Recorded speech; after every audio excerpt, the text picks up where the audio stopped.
আজকে আমি গেছিলাম জাত বুড়োদার দোকানে। শুনলাম নাকি জাত বুড়োদার দোকানে গেলে খুব তাড়াতাড়ি ভাইরাল হওয়া যায়। जोर जोर से बोल के लोगों को स्कीमें बता दे।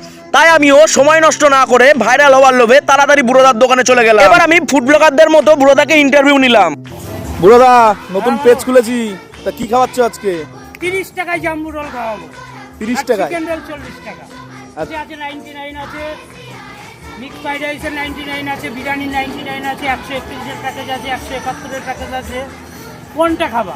এবার আমি বুড়োদার 10 বিঘা জমি বেচার ডায়লগ শুনে 99 এর বিরিয়ানি কম্বোটা অর্ডার করলাম। এই কম্বোতে ছিল 1 plate chicken biryani, 1 plate chicken chowmein, 1 plate mutton ঘুগনি, 4টে চিকেন বল আর একটা জলের বোতল। প্রথমে আমি ট্রাই করলাম চিকেন বলটা, যেটা আমার বেশ ভালোই লাগলো, কিন্তু আমার বন্ধুটার তেমন একটা ভালো লাগেনি। এরপর আমি একে একে মটন ঘুগনি আর চিকেন চাউটা ট্রাই করলাম। সত্যি কথা বলতে মটন ঘুগনিটা আমার তেমন ভালো না লাগলেও চিকেন চাউমিনটা বেশ ভালোই লাগলো। তো এবার পালা ছিল এই কম্বের showstopper chicken biryani try করার, যেটা খেয়ে আমার একদমই ভালো লাগেনি। সত্যি বলতে এই কম্বোটা আমার এভারেজ টু বিলো এভারেজ লাগলো। এবার আমি বিল পে করে বাড়ির দিকে রওনা দিলাম। আমি এখন বাড়ি যাই, আর তোমরা এরকম মিনি ব্লগ দেখতে সাবস্ক্রাইব করো। বাই।